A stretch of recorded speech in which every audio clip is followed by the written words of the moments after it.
Peace, peace, beloveds. This is another episode of Peace Pipe TV. And as always, we thank you so much for tuning in. We have a very, very wonderful show for you. Of course, I am Phoenix Nati, and this is Miko Wolf. Thank you. Today, we have a wonderful special guest by the name of Thomas. He is an author and a blogger. And today, we have an open discussion where we'll talk about different topics, various topics. We'll have many questions to ask and hopefully a lot of information to receive and gain here. Thomas, would you like to go ahead and introduce yourself to the people?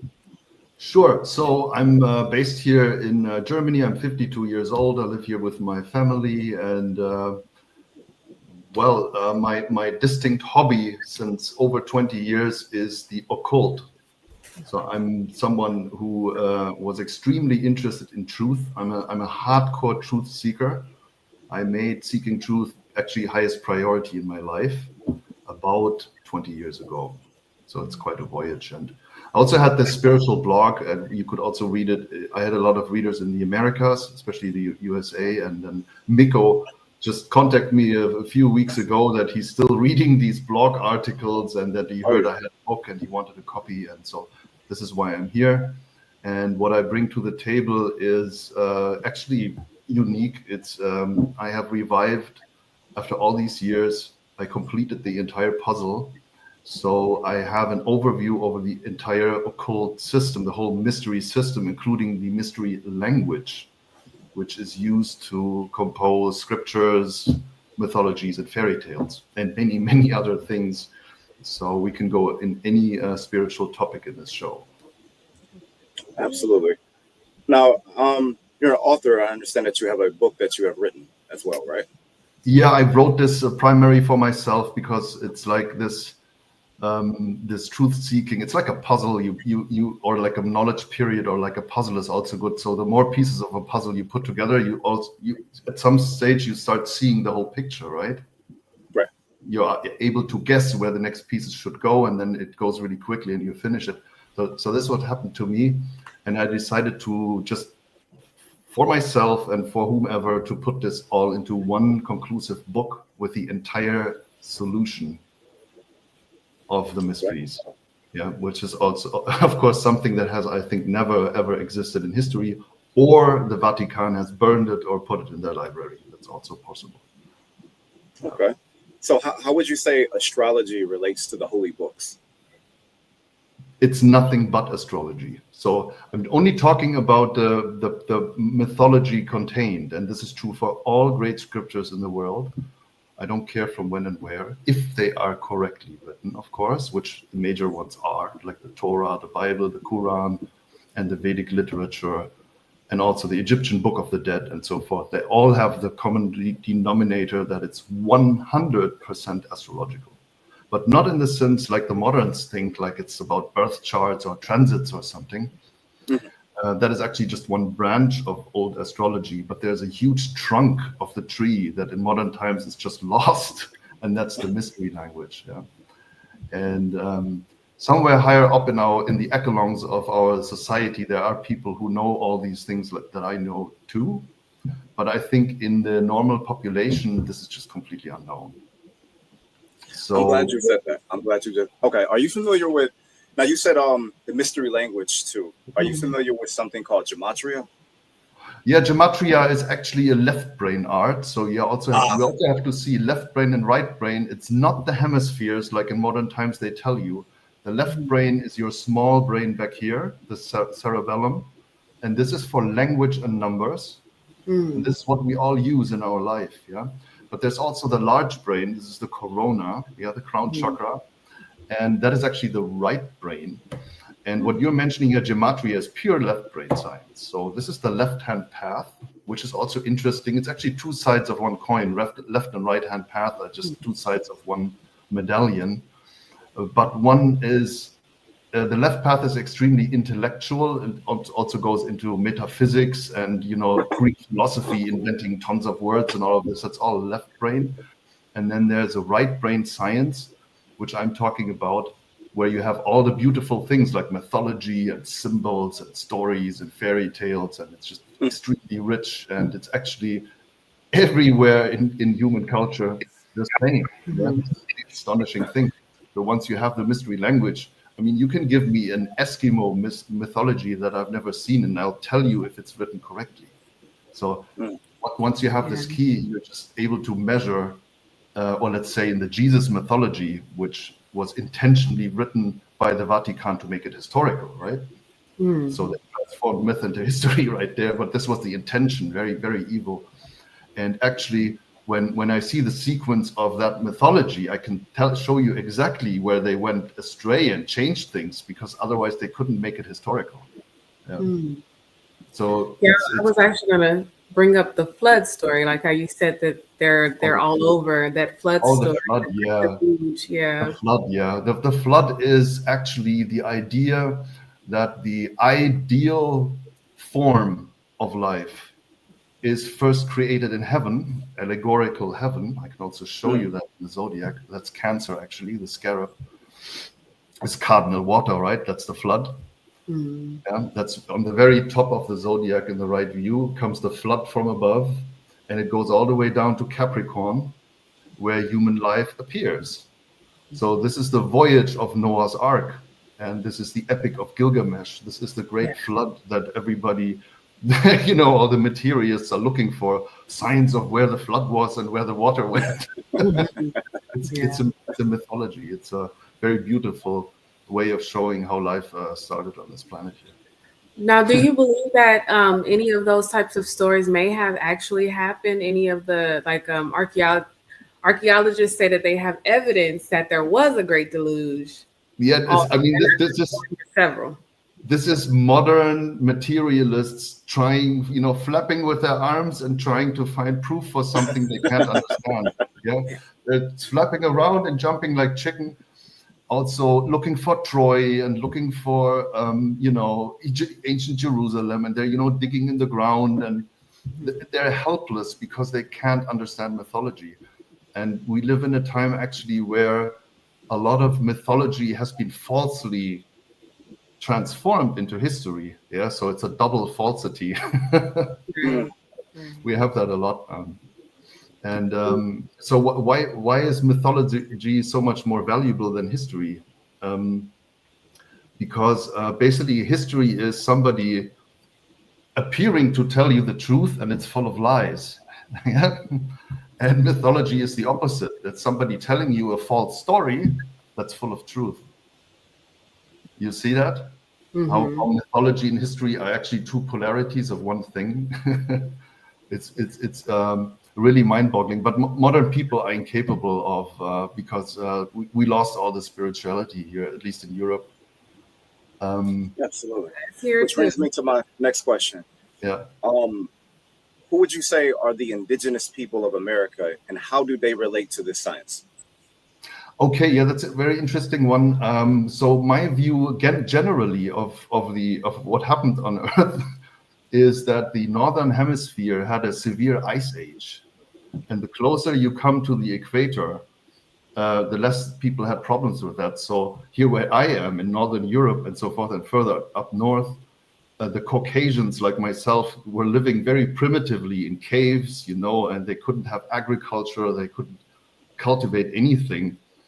And it was just a hostile environment. They had to eat raw meat and, make fire in the cave and all of this. And so at some stage we white guys crawled out of our sad little caves and came to the Mediterranean and further south and also Egypt. And there were just high cultures there, right?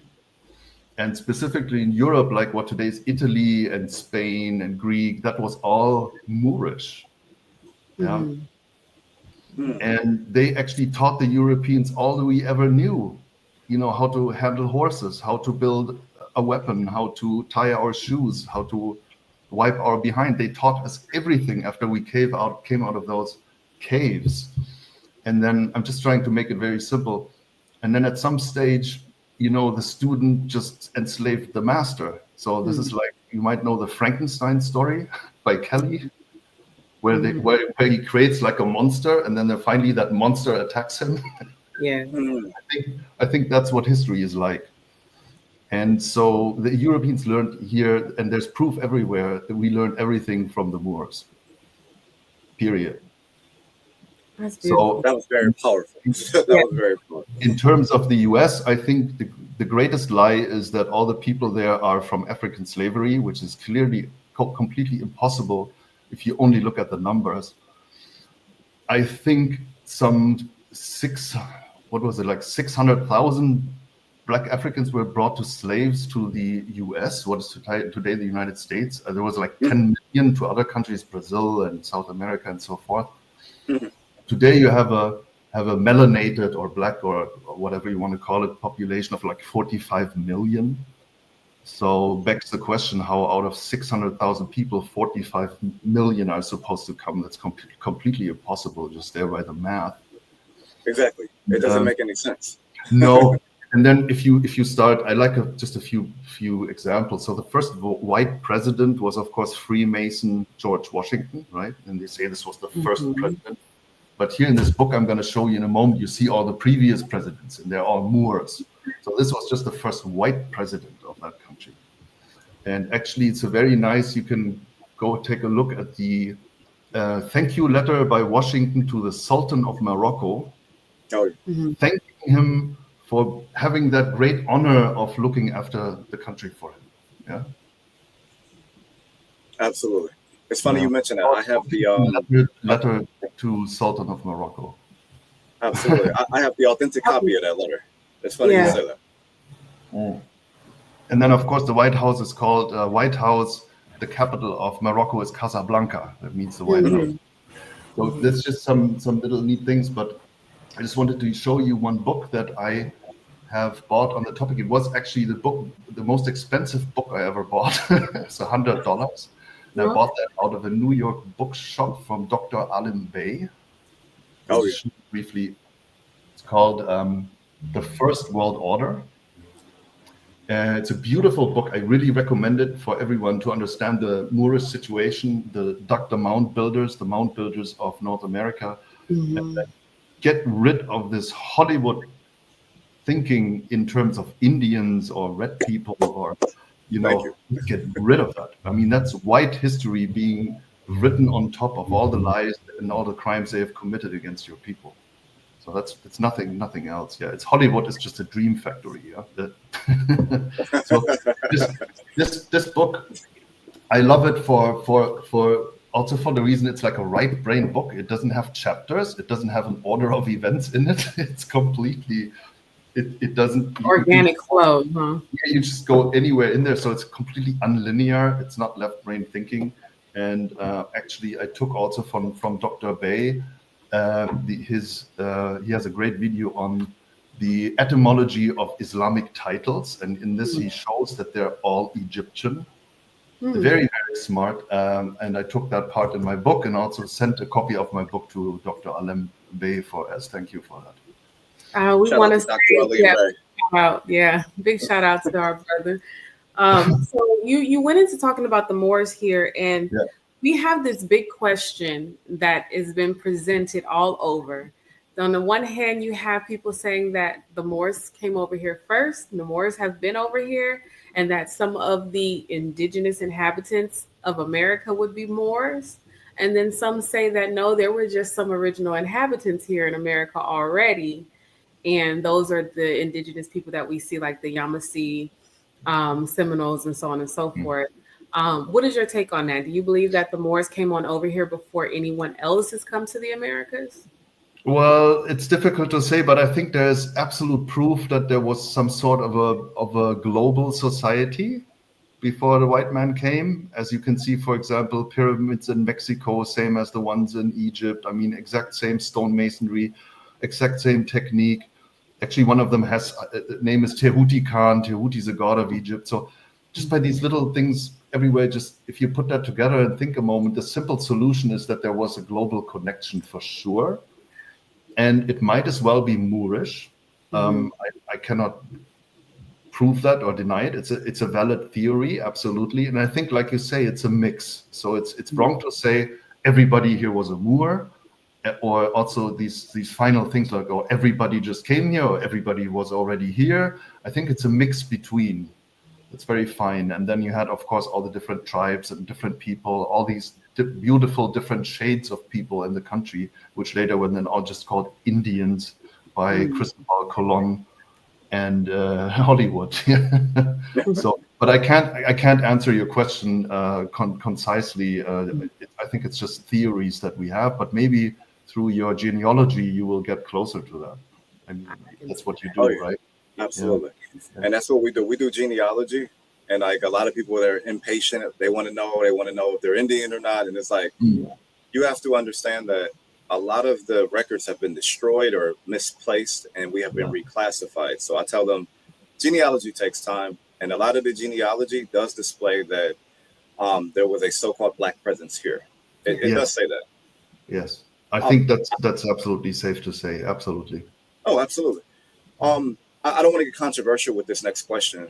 And YouTube, don't strike us. We're not going at anybody or anything like that. Yeah. How would this science relate to the title Jew? Oh, okay. That's an interesting one. But it's actually easy. So I will just go with original scripture. There's a thing called only scriptura. Yeah. Sola scriptura, which means when you want to solve any of these scriptural issues, you have to go to the original text. So in this case, we go to the Torah that's written in Hebrew, in ancient Hebrew. I translate that myself.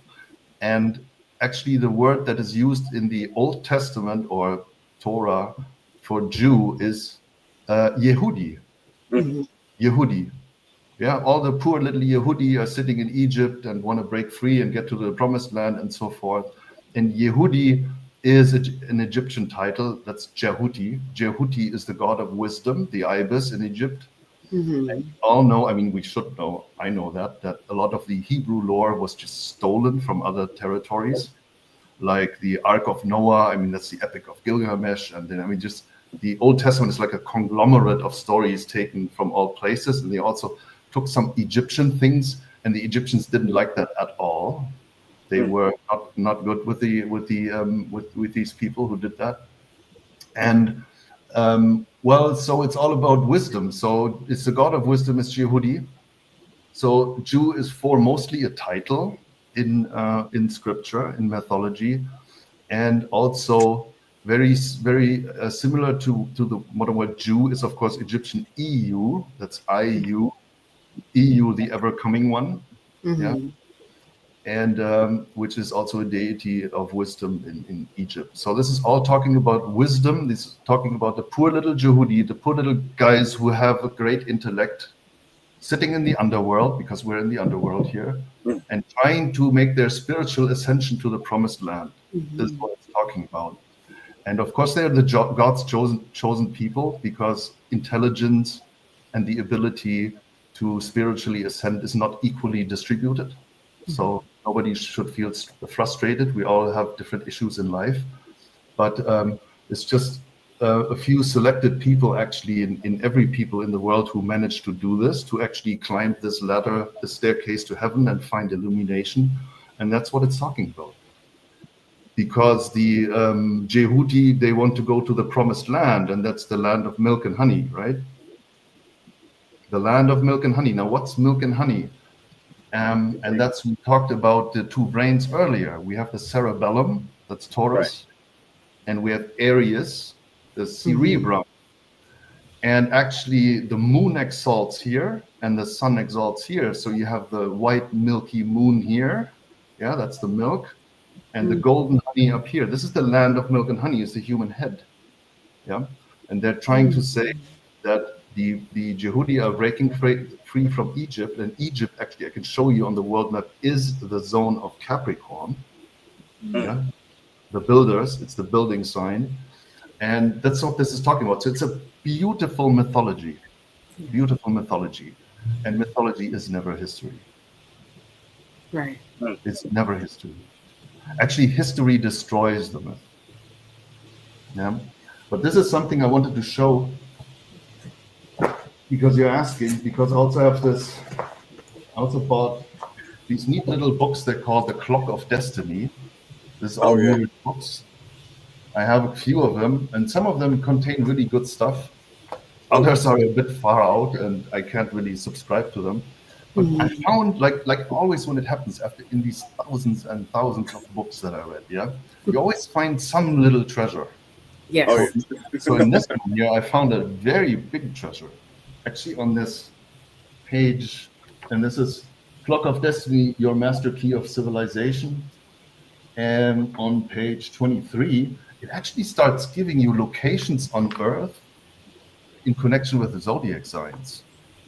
But just very briefly, it's just saying here things like Aries is at Sumatra, East India, on the Tropic of Cancer in the Northern Hemisphere on March 21st. And so forth. Yeah, Wake Island in the Pacific Ocean is the east gate of the zodiac, and all of these little hints. And actually, I connected those pieces perfectly, and I'll just show you. This is breathtaking.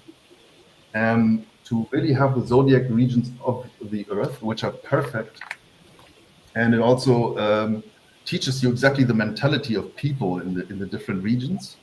It's just beautiful. And so if we go, for example, with the 3 world oceans, first one is called Atlantic Ocean, right? So Atalantos is the scale. Atalantos is Greek, it means scale. That's a scale of Libra, and Libra used to be part of Scorpio. They used to be together. We already know that's the Libra Scorpio Ocean. Then we have the Pacific Ocean, the Pacified Ocean. That's of course Cancer, because Cancer is heavenly peace in the mystery system. That's Jerusalem also. It's the same thing. And thirdly, we have Pisces, actually as the Indian Ocean of Hindustan.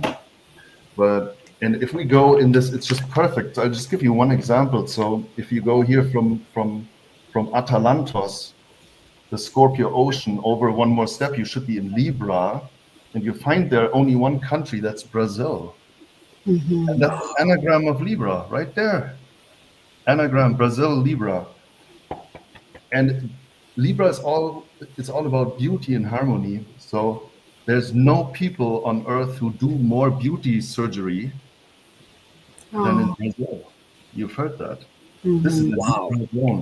And actually, you have big Jesus Redemptor there in Rio, the big Jesus statue, showing you the scales, right?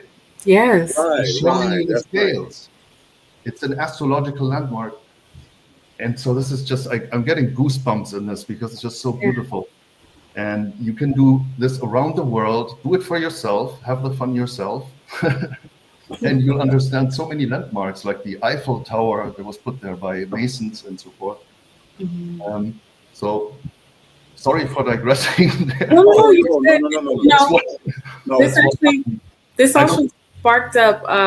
I still watch Santos Bonacci, Mr. Astrology. And he speaks about the zodiac signs within the body as well. About the cell salts and all of those things too. So that's what this brought to mind, actually. Yeah, but he does not teach the hardcore thing of the whole system, which is mental illumination. I spoke to him various times, and he is an Aries. Also, he gets in trouble with the law all the time now, and has these conflicts like that. So he's very Aryan, and he's of course one of the people I learned so much from, like 15 years ago. But with the things he does today, I don't know what to do with that. But like 15, 20 years ago, he made marvelous videos. Oh, yes. Marvelous. So very, very thank you at this point also to him, to Dr. Bay and to Santos. Great stuff, yeah. But the topic, actually the hardcore topic of all systems is mental illumination. Each and every time. It's Islam. I just showed you how it is in the Hebrew mythology, in the Exodus, where you actually go. I can show it to you. This is the tropical zodiac. So down here is Capricorn. This is Christmas. Okay, you're looking south, so you have east on your left. Yeah. What do we celebrate here? Spring equinox. Easter. It's in the east. That's why Easter is in the east. I'm just showing you one of the 3 big secrets to crack the entire code. Okay. The zodiac needs to look exactly like this. You're looking south. Down here is north. Yeah. And you have east on your left. So you have Capricorn down here. and I'm just also teaching you the soul cycle already now, because our offspring of our human children, how do we call them? Kids. Yeah. Now, what's a kid? A goat. Goat. It's a goat. It's the offspring of a goat. So this is where the Christ child is born down here. This is where the human child is born. Every child is a Christ child down here. And this is the human quarter. This is spiritual ascension right here. You have to go up here. This is why you need a winged horse or a ladder or a rope or a beanstalk. You need something to get up there, or a bird, yeah, or you need to grow wings or whatever in order to get up here to spiritual illumination, to the ram. And this is what all the systems are talking about. So in this case, you have Capricorn down here. And I just showed you right here that Capricorn is actually Egypt right here. Yes. Yeah. So this is why the Jehudi are sitting in Egypt. They're sitting. This is a mystery language telling you they're sitting in Capricorn. And they have to make their way up to the promised land, which is up here, Taurus and Ram. That's the promised land. That's paradise. That's the land of milk and honey. Yeah. So only the Jew can do that. Only the chosen one by God with the high intellect can achieve this. Right? The one who is initiated. Yeah. The initiate. See, Yeah, he breaks. That's why I like this guy. He breaks everything. Man, this man broke Santa Claus down. Who? Which man? You broke everything down. Yes, he broke Santa Claus down. Halloween, well, everything. I didn't break him down. I built him up. Yeah, you can say that. Yeah. So you spoke about like enlightenment, ascension, and things like that. Yes. What are your views on indigenous enlightenment? Well, it's the same, and I think the initiate's path, like we have it in the Western world, and this includes Africa today, maybe, or Northern Africa, Mediterranean, is not something everybody in the world needs. So I've met some Indian chiefs from the Amazon who came here to Europe to explain everybody that we're destroying their forests and so forth. So I spent like 2 days with them, and they were enlightened people from the jungle. And this is natural because these people grow up in a natural world, which is real. So they are in a tribe. They know there's a chief, there's a medicine man, there's a jungle, there are animals, and everything is real. But we in the Western society, we don't grow up like this. We grow up in a world of lies and falsities that are just completely abstract. Like in Berlin is a government that rules over me. Like what? I have never seen that. So we build up this strange worldview that's just based on lots and lots of lies. And so we require this initiate's path so we can wipe that away and start new. That's basically the technique. So in other words, the only thing that stands between me and spiritual enlightenment is myself. Yeah, and that's why you have always this kind of mock death thing. You've maybe seen this in Freemasonry, where you have to sleep in a sarcophagus, like in a coffin or something. So I think it depends. And then you see many of these tribes, they have a headband with beautiful feathers here, showing their crown chakra that it's open. Yeah, they don't need to do this. They know exactly what's going on. They are perfectly in line with nature. They are enlightened. It's us Westerners who are not enlightened. Exactly. Yeah, and in modern times, I mean, they brought the Prussian schooling system to almost everywhere in the world. So they're destroying minds everywhere. Yeah. So this horrible schooling system that just teaches you bullshit.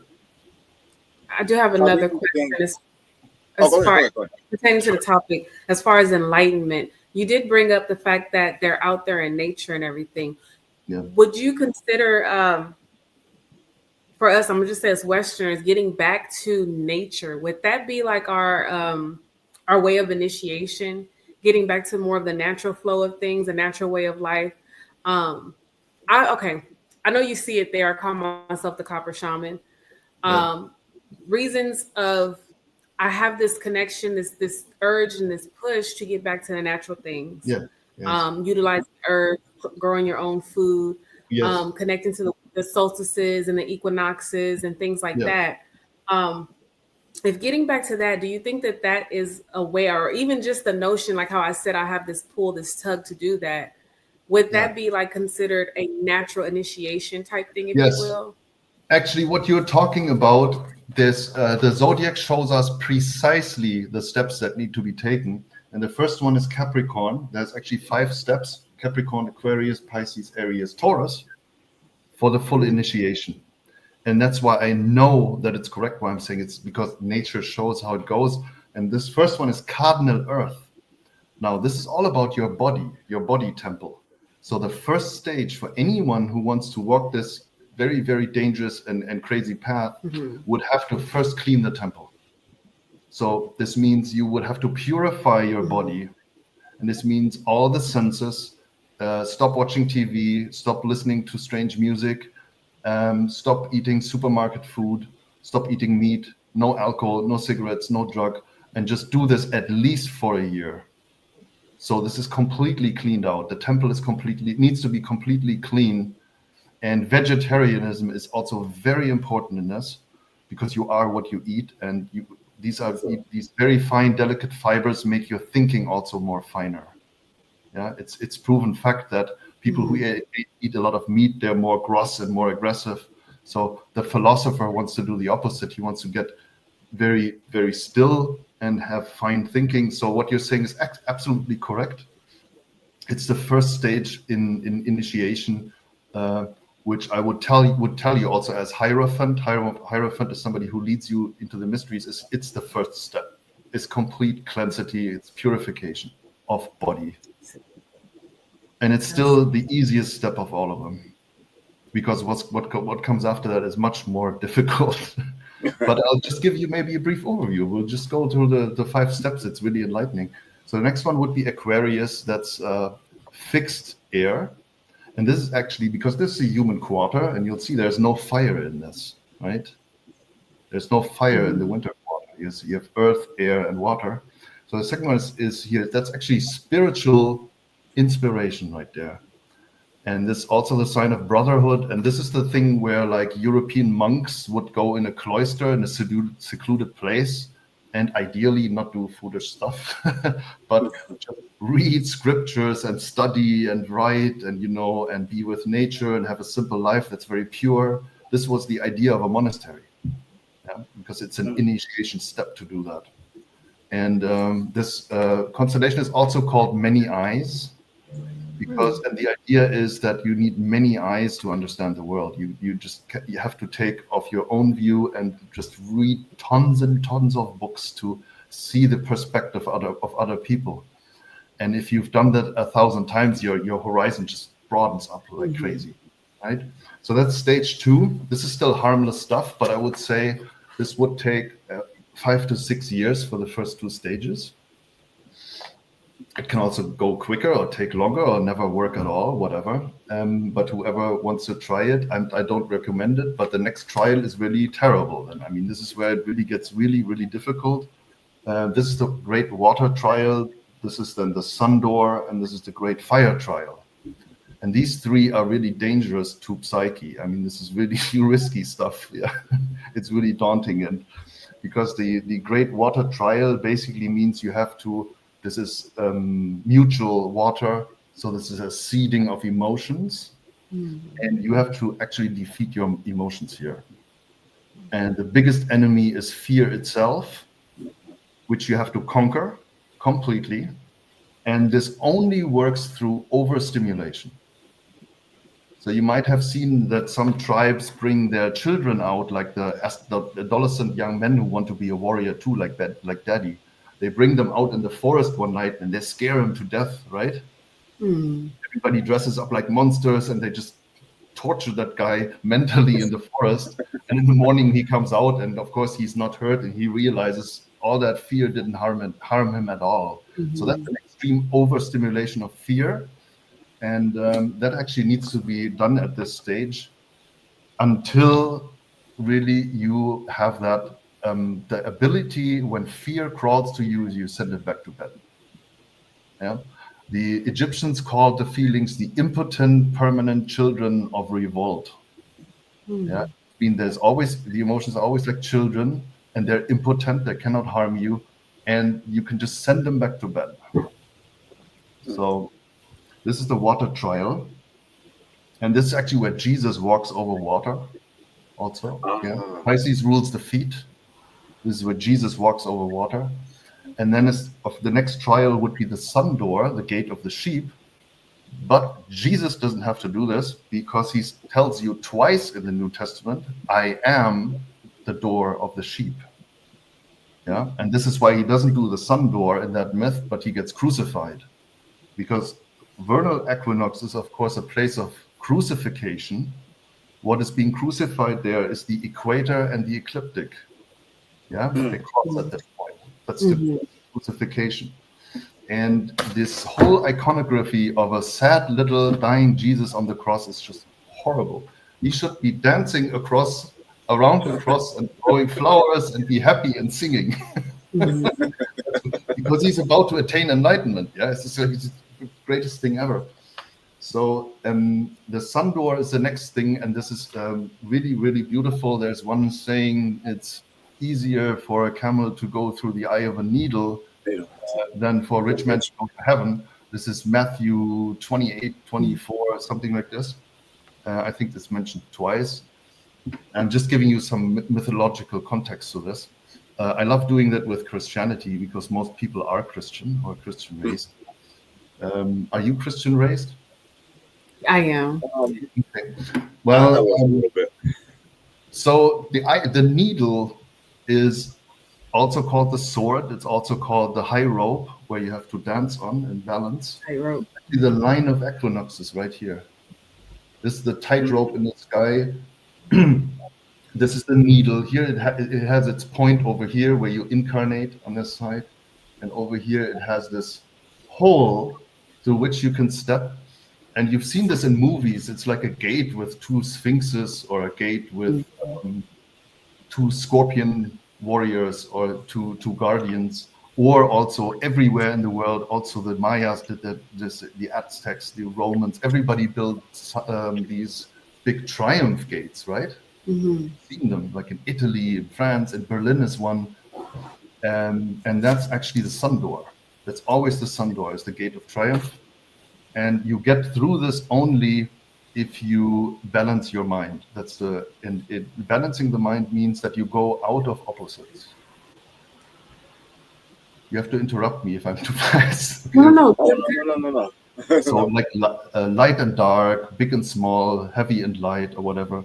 These are not opposites. They are all polarities.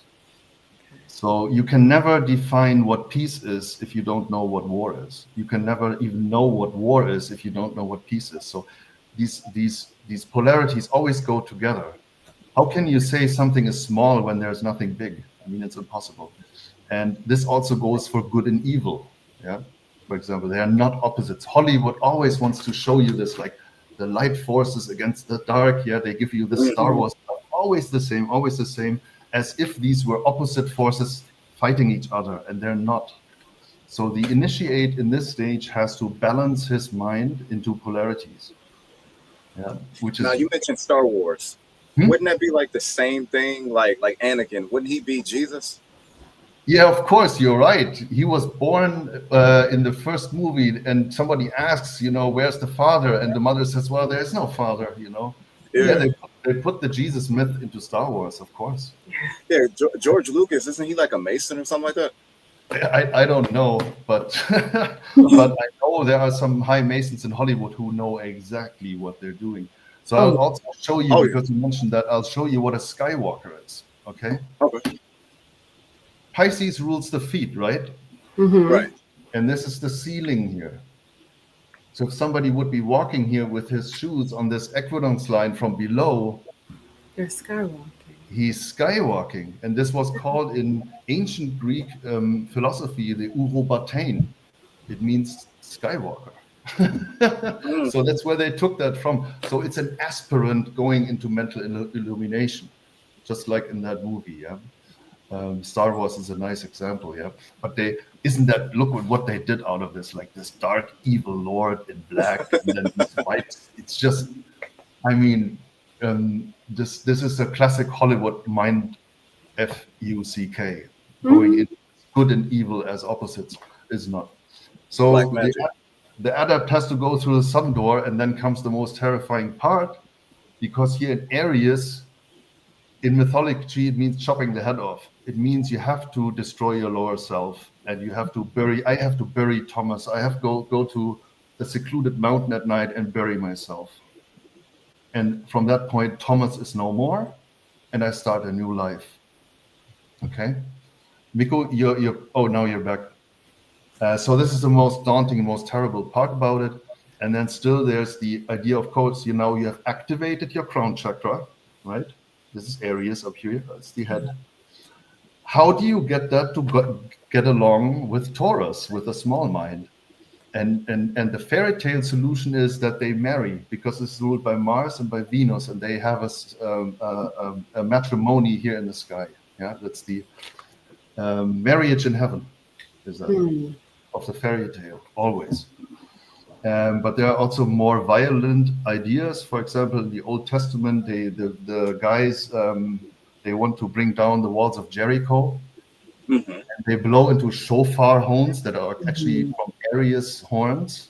They blow in this horn so the walls of the city come down. Yeah, that's one variation. I'll give you one more. The last deacon here of Aries is actually Sagittarius, the horse. So you could also send the horse of enlightenment in the city, right? Like in Troy, the Trojan horse, you could bring that in here, right? That's the Trojan horse for you.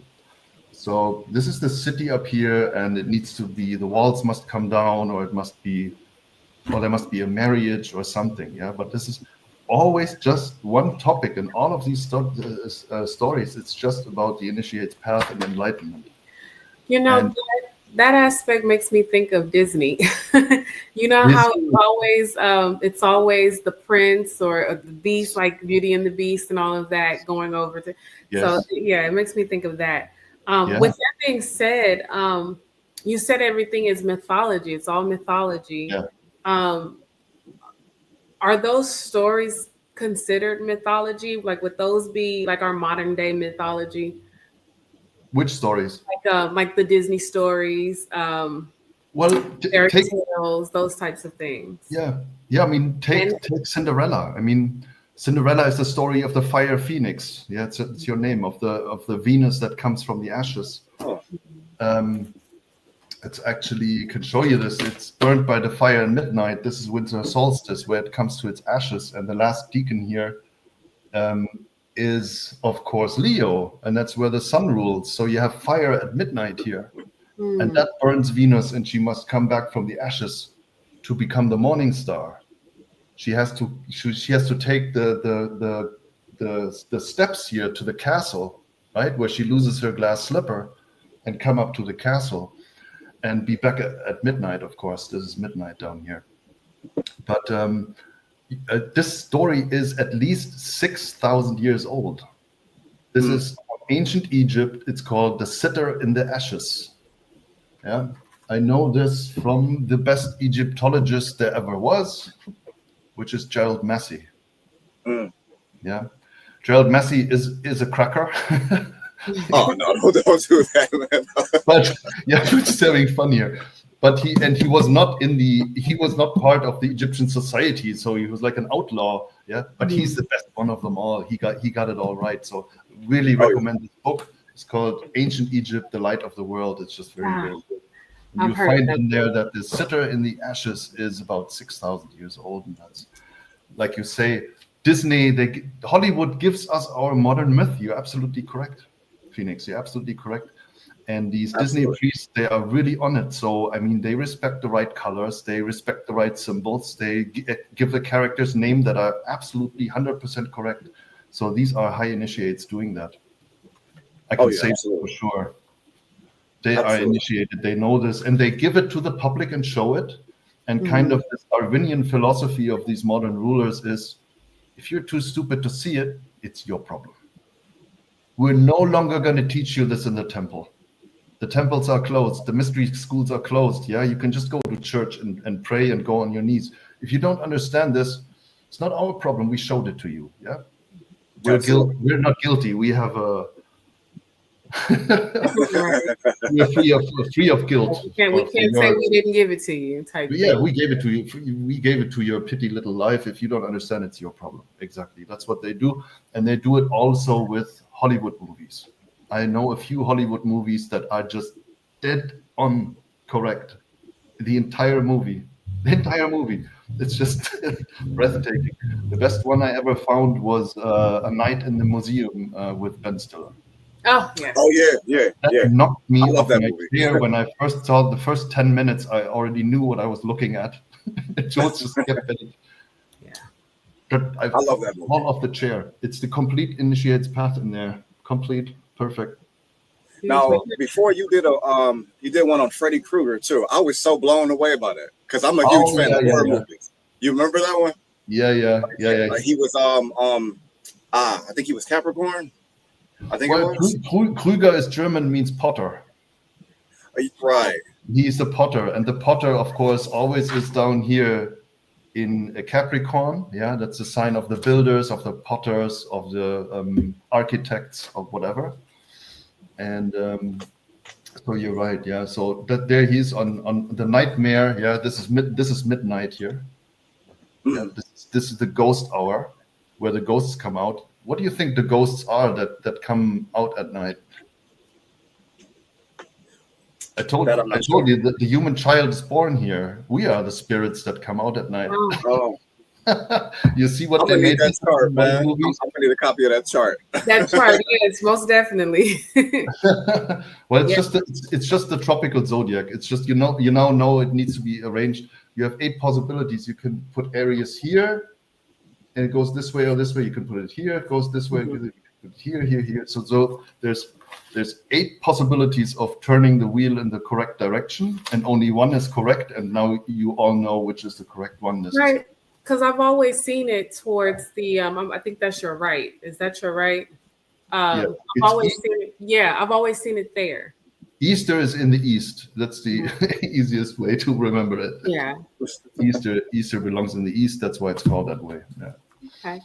Yeah, Nightmare on Elm Street. And of course, the elm tree is a Saturnian tree. And, Capricorn is ruled by Saturn. And so it's all correct. Yeah, correct. This is amazing.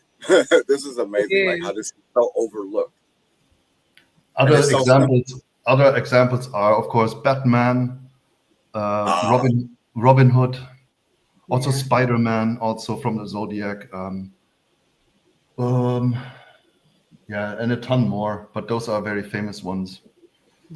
Well, you said Batman. Like, how would you break down or a simple Batman? How would you do that? Oh yeah, it's a lot of fun. So. Where does he live? In Gotham, right? Gotham means goat home. Actually, if you look online into etymology, it will tell you that it's the goat home, and the goat home we know that is Capricorn down here.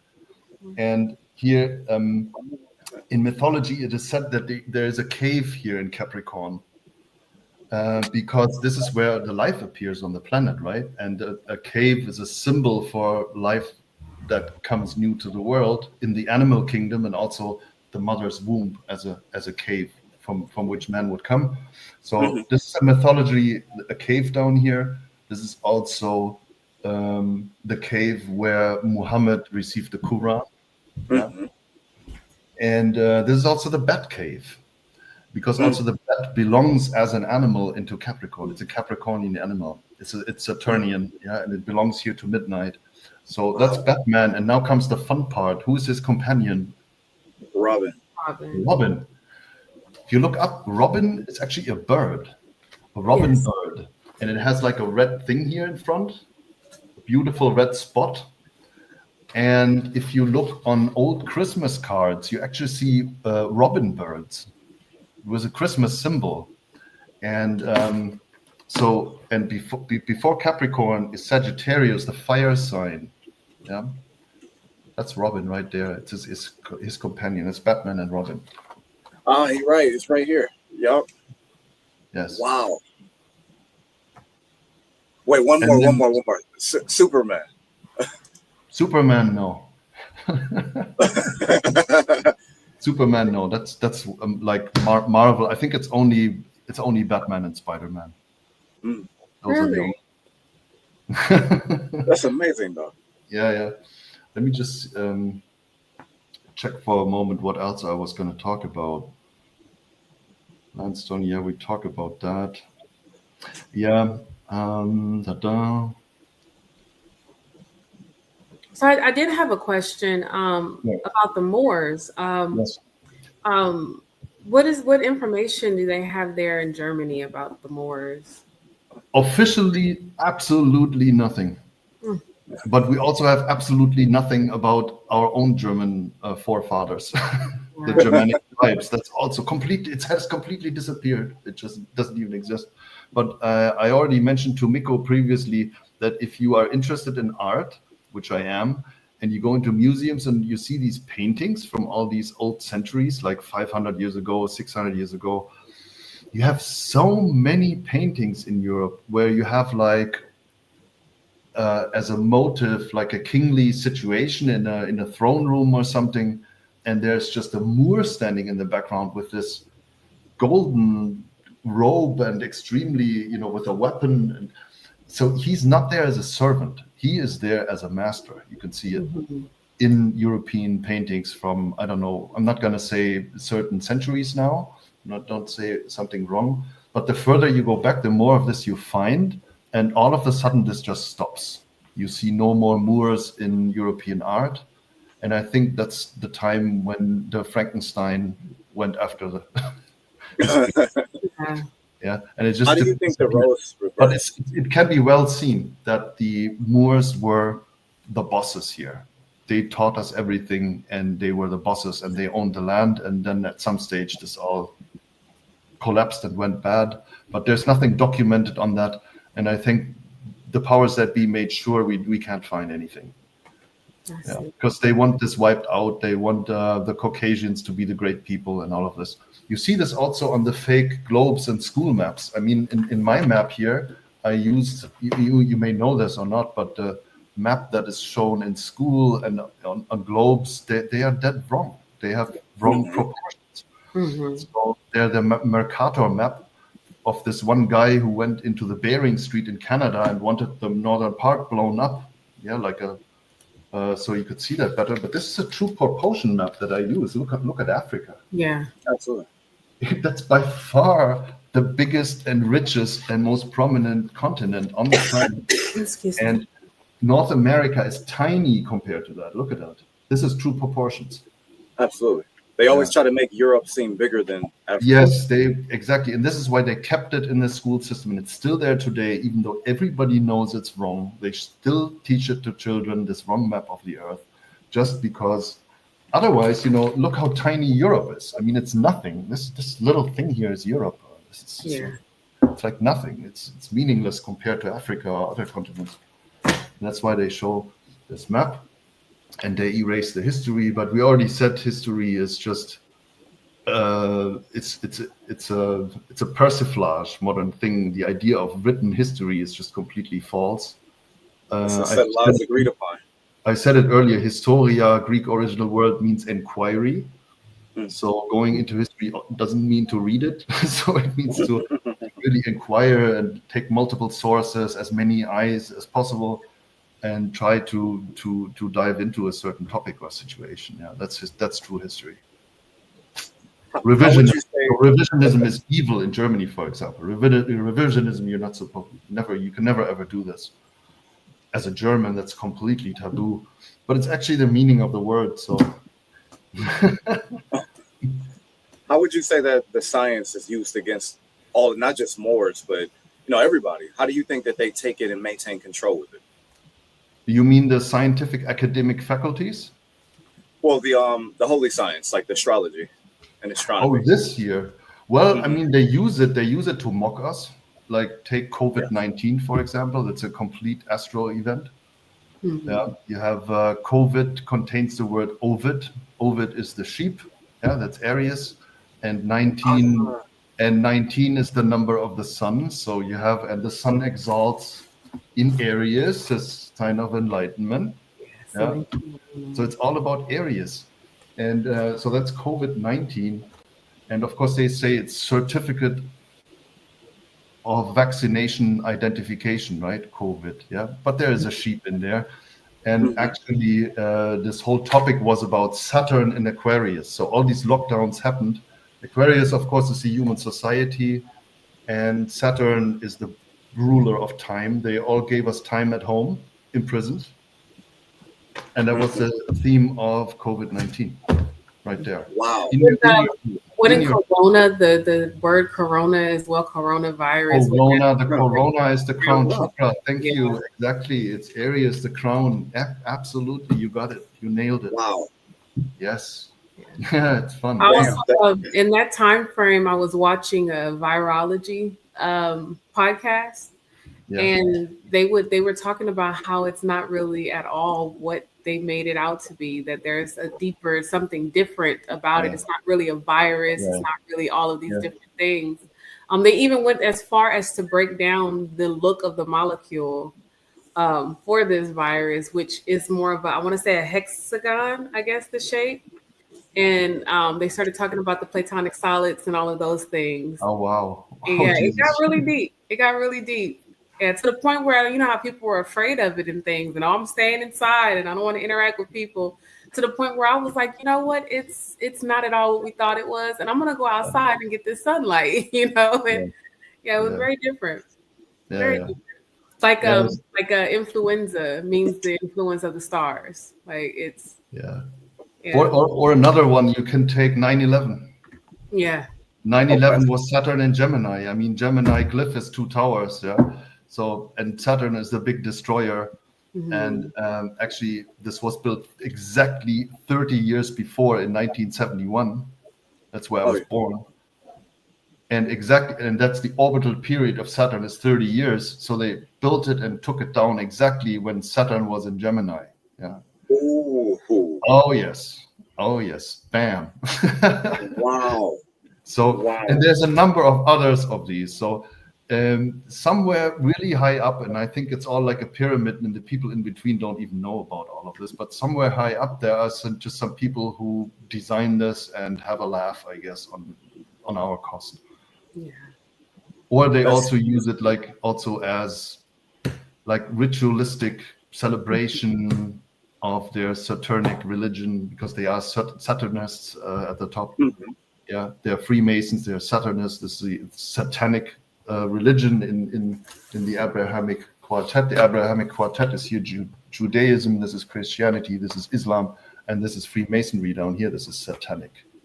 Yeah. Vernacular. People in the street call it satanic. Of course, it's because it's Saturnic. Right. Right. So it's safe to say that these people are satanic, like not in that aspect, but it's safe to say that. It's a very interesting topic. I'll tell you, life itself is satanic, because Saturn rules time and space, and we are all here, souls caught in time and space. So and you know, long time period and suffering is all satanic, and life is satanic as such. And you also see this shown in the mystery system that I show you. The first 2 signs of human life are both satanic. Capricorn and Aquarius are ruled both by Saturn.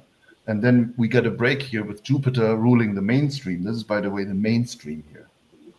Also in old mythologies, this is the mainstream that needs to be passed to get to enlightenment. So to answer your question, life itself is satanic.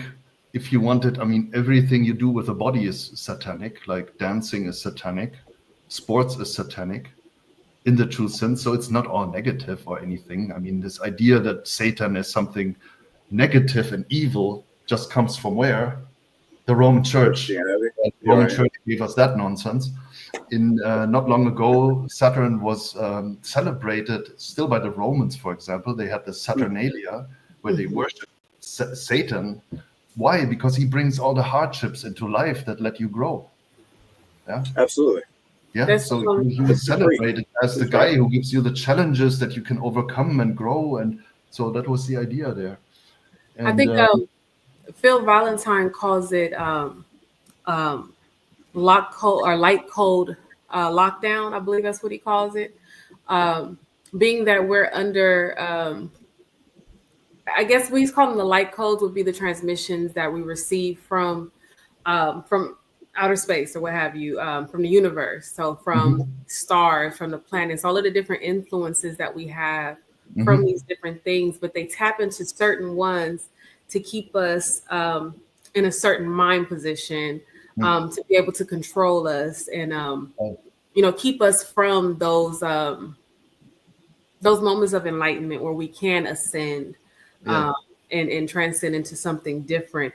So I think it's the same concept and the same thing that he's saying.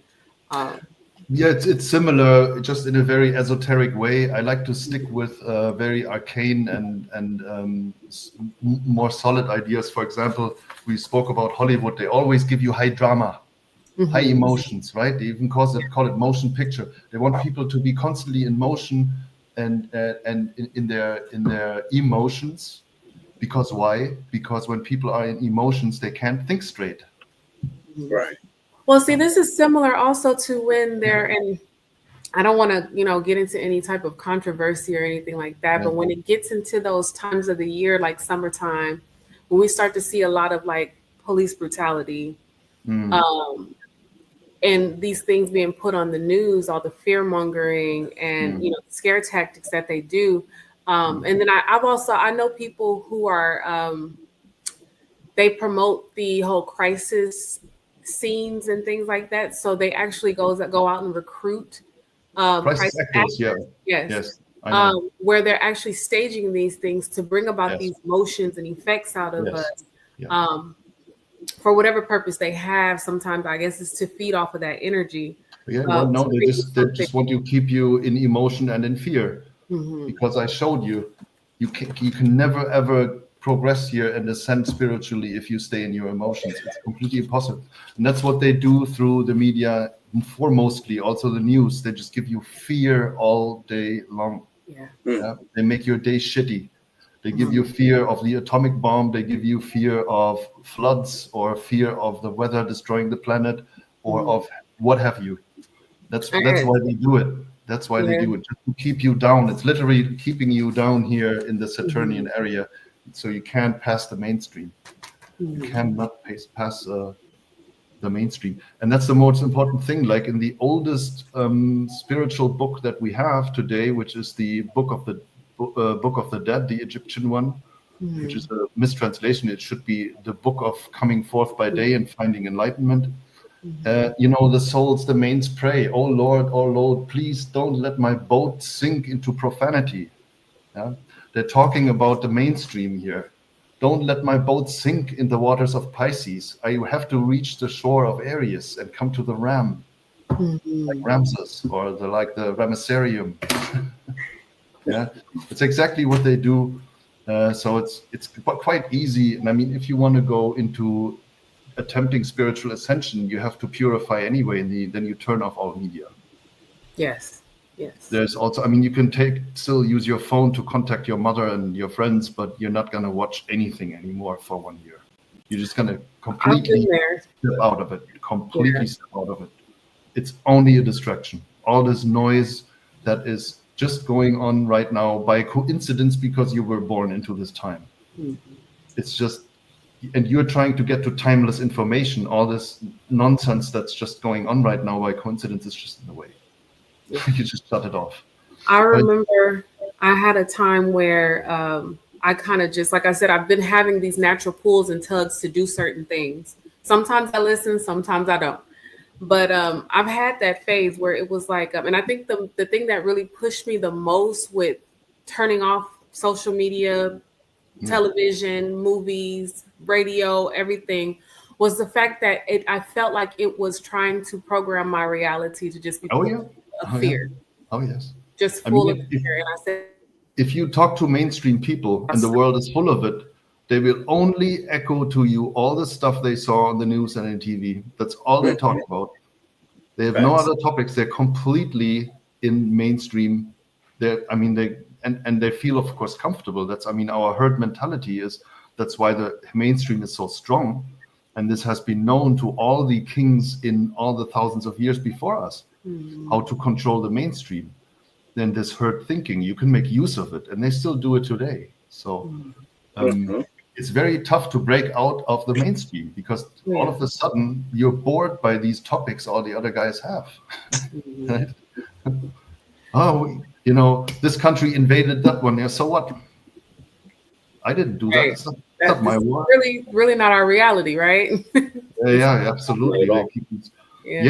We now live in a phase again where I just completely shut off the news. I don't watch news at all. I don't read news. I don't watch news. I hear all the stuff from the other people anyway. It's going to get to you at one way or another, right? Yeah. Now, I have a question. Okay. Yes. Are you familiar with, and this is not to down anybody's religion, are you familiar with Deuteronomy 28:68, where the Israelites say that they will again go into ships to Egypt? Can that be broken down on that chart as well? Well, what I can tell you is that basically Yisrael, and that's spelled with a Y in the beginning, Yisrael, is actually an allegory for the Zodiac. Okay? That's why you have the 12 tribes of Yisrael. Yeah? Duh. Okay? Right. That's the 12 signs. Okay? So the Israelites is all of us. Okay? Some of us were born here, some here, some here. There are 12 tribes. Okay, that's the idea of Yisrael. And it's also used a little bit in the context of saying it's a bit the deity also. But this has a very good background, because actually in many religions, also in Egypt, the solar year itself was regarded as God. Okay, this is also why it's called the year, or in German, the Jahr, like Jah. Yeah. So they're saying this is Yisrael, but this is also the one. Yeah, they're saying this is also the absolute. This is the Agathon. This is God, whatever you want to call it. So it's not wrong what they're saying there. It's actually beautiful mythology in the Old Testament. I like that a lot. So when they say Israelites take a boat and go anywhere, I don't know. It's either something about Scorpio or Cancer or an episode down here. Either it's the mainstream, or it's the mother's womb. That's what Scorpio is. Or it's Jerusalem, heavenly peace in heaven. Because it appears true Jerusalem. It's Heru Shalom or Heru Islam, whatever you want to call it. It's the tavern in the sky. It's cardinal water. And this is our true home. This is where we come from. This is where the whole cycle starts. And the amazing thing about this entire thing, and nobody has ever published that before, is that, of course, the blueprint for this whole thing here is the Egyptian solar year. Because there's no place on Earth where you have a flood in the beginning of summer. Cardinal water right here. And there's no other place on Earth where you have a complete drought in spring. There's no water here in spring. Yeah, and it's just perfect, because the Egyptian year has only 3 seasons. Yeah, it's basically the flood, the growth, and the harvest. Yeah. Okay, I see. And this is where the Zodiac is from. It's Egyptian. It shows you the Nile flood, and that's the big flood in all the mythologies. And it's the idea that the ideal forms of life are, of course, they're being produced here in the kingdom of heaven. This is the kingdom of man. This is the kingdom of heaven, summer, where you have Jerusalem, the heavenly peace. That's a rest. You can take a breather there.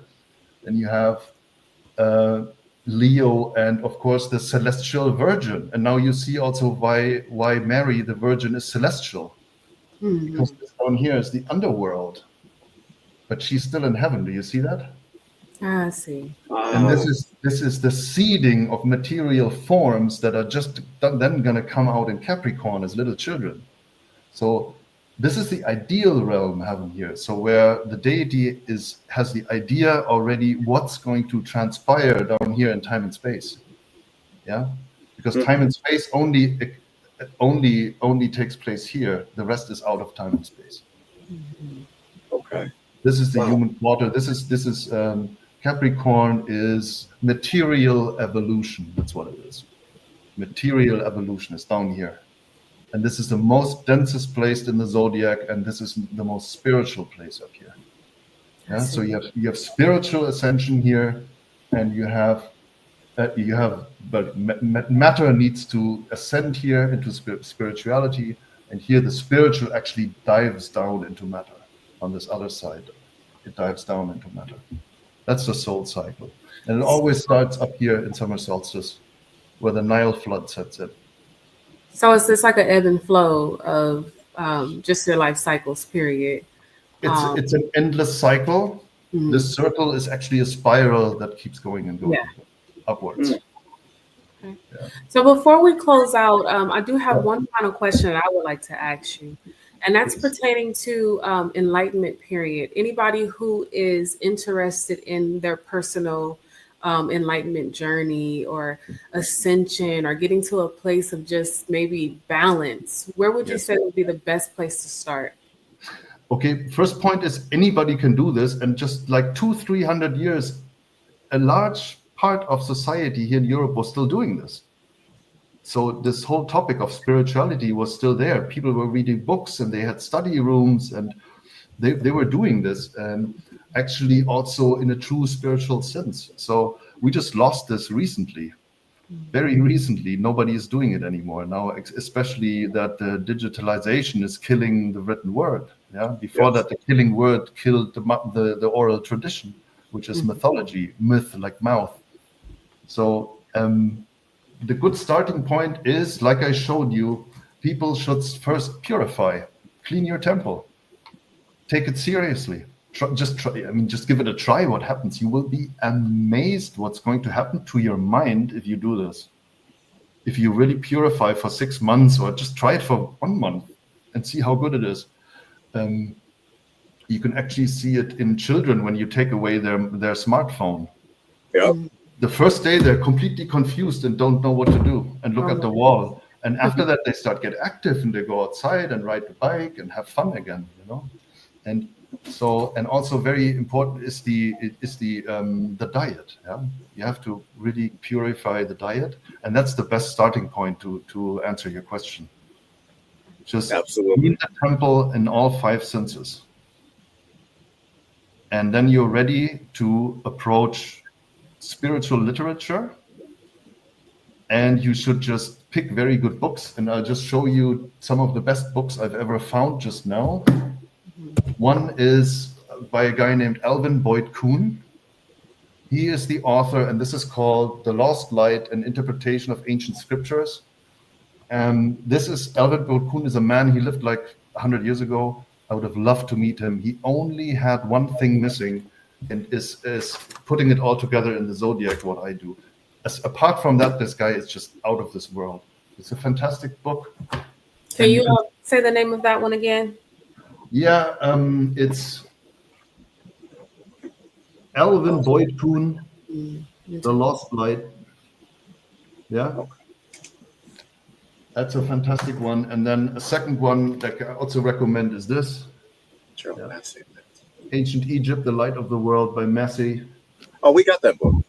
Yeah. That one also an extreme enlightening book about Christianity and how the Roman Church built up its huge success story.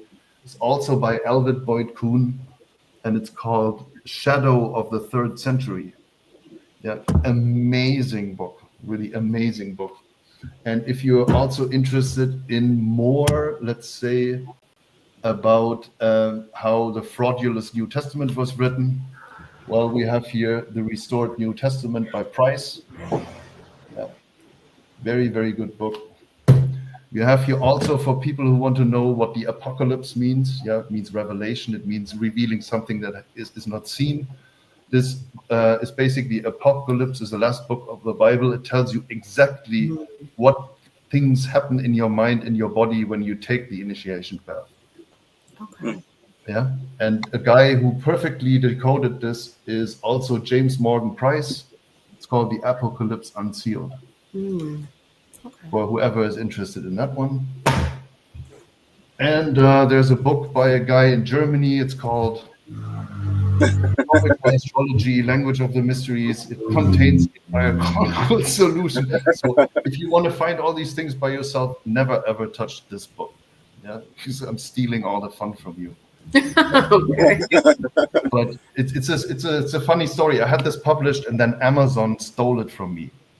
Amazon, I mean, an Amazon in mythology is a war woman, right? Woman who goes to war. They are really robbers. They stole my book.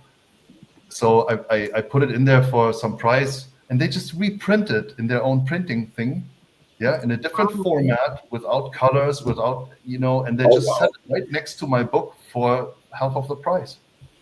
Wow. Wow. So this is why I stopped international distribution, because I got effed by Amazon. And but I republished this, and it's only available in the German publisher, which is called Tradition. So whoever wants to have a copy of this, and I did lower the price now, it's available only in this German publishing house. If people have questions about this, they can contact me. I gave you my email where people can contact me, right? I'm gonna go ahead.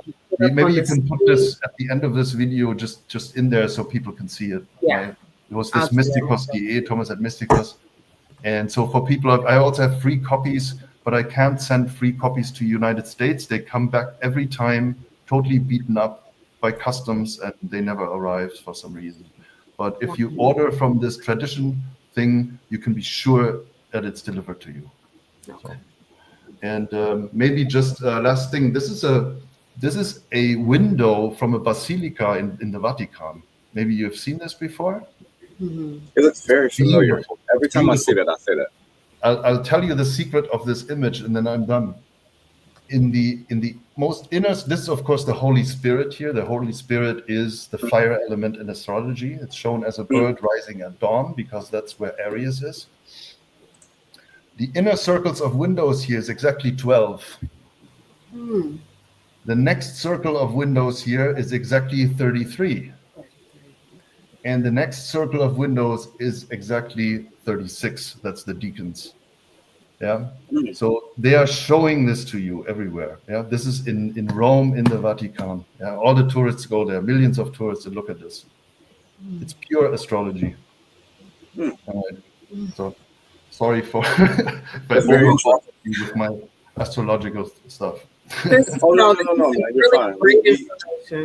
We let our guests talk. Like, we don't like to interrupt. We just like, because we know some shows, they like to talk over you. We don't like to do that. We like to hear you talk, get the information out there for these people to understand and listen. Yeah. Well, that's great. And again, so much love, and thank you for having me on the show. I've always had this inner wish somebody would invite me into a show or something.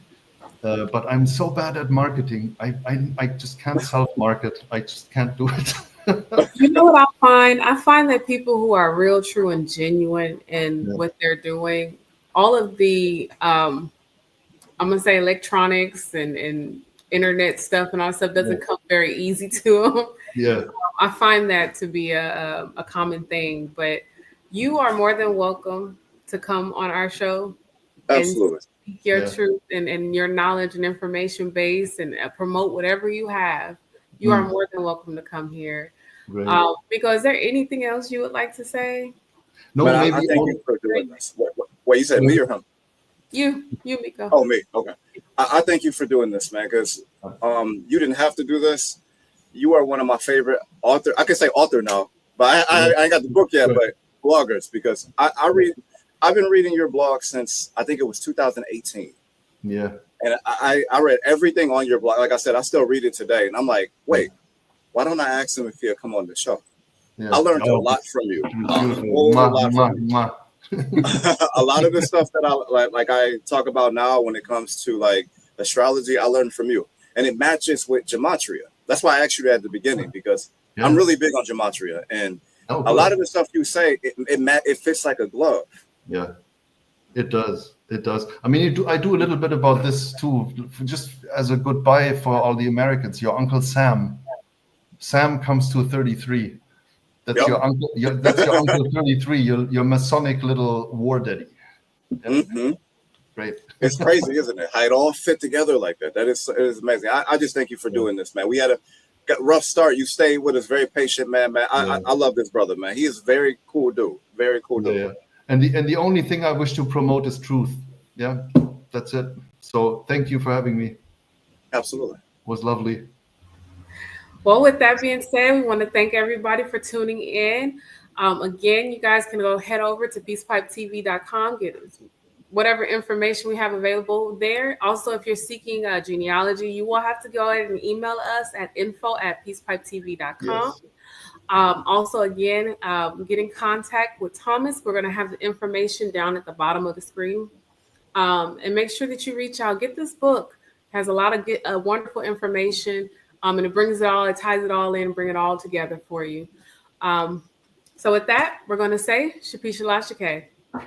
All right. Well, Peace. Yes. Thank you.